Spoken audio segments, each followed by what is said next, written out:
সাল 1518।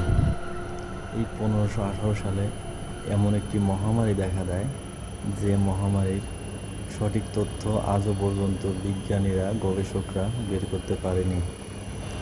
এটি ছিল নাচের মহামারী।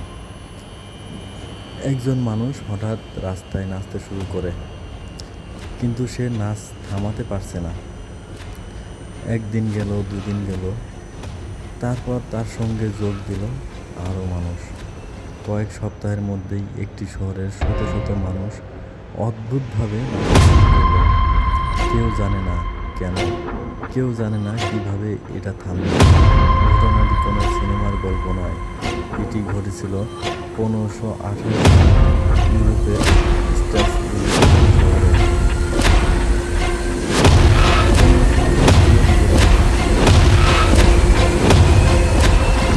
এক নারী, যাকে ঐতিহাসিক নদীতে ট্রফিয়া নামে উল্লেখ করা হয়, হঠাৎ নাচতে শুরু করেন।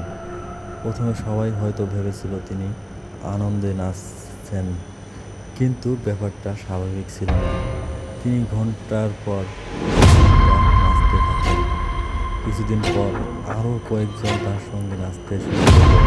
এরপর সংখ্যাটি দ্রুত বাড়তে থাকে। এক সময় শহরের রাস্তায় শত শত মানুষ নাচতে শুরু করে।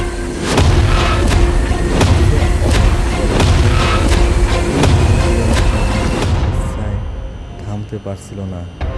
কেউ ক্লান্ত হয়ে পড়ছিল, কেউ অসুস্থ হয়ে যাচ্ছিল, তবুও নাচ চলতেই থাকছিল। শহরের কর্তৃপক্ষ তখন সমস্যাটার কারণ বুঝতে পারেনি।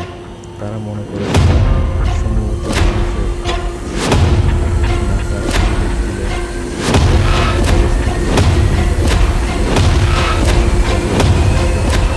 তৈরি করা হয়, এমনকি কিছু সঙ্গীত শিল্পীকেও আনা হয়। দিনের পর দিন এই নাচ চলতে থাকে। কিছু মানুষ প্রচণ্ড ক্লান্ত হয়ে পড়ে। ঐতিহাসিকদের নথিতে গুরুতর অসুস্থতা ও মৃত্যুর কথাও পাওয়া যায়, যদিও মৃত্যুর সংখ্যা নিয়ে ঐতিহাসিকদের মধ্যে মতভেদ রয়েছে। তখনকার মানুষ বুঝতেই পারছিল না এটা কি কোনো রোগ, নাকি অভিশাপ, নাকি মানুষের মনের অদ্ভুত প্রতিক্রিয়া। কেউ এটাকে ধর্মীয় শাস্তি বা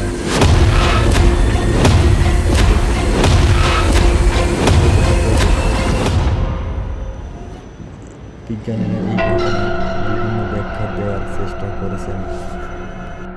একটি ধারণা হলো, তখনকার মানুষের মধ্যে প্রচণ্ড মানসিক চাপ, ক্ষুধা, ভয় ও সামাজিক আতঙ্ক ছিল।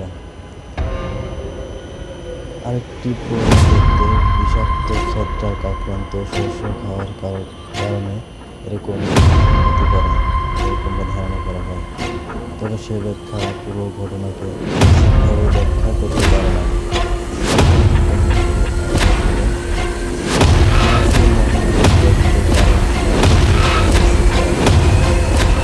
ভাবুন একবার, একটি শহর, মানুষ রাস্তায় নাচছে, কেউ জানে না কেন, কেউ জানে না কিভাবে থামবে।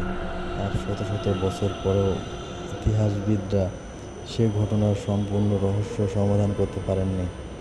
1518 সালের ড্যান্সিং ইতিহাসের সবচেয়ে অদ্ভুত ঘটনাগুলোর একটি। আপনার কি মনে হয়, এটা কি কোনো অজানা রোগ ছিল, নাকি মানুষের মনের রহস্যময় কোনো প্রতিক্রিয়া? কমেন্টে আপনার মতামত জানাবেন।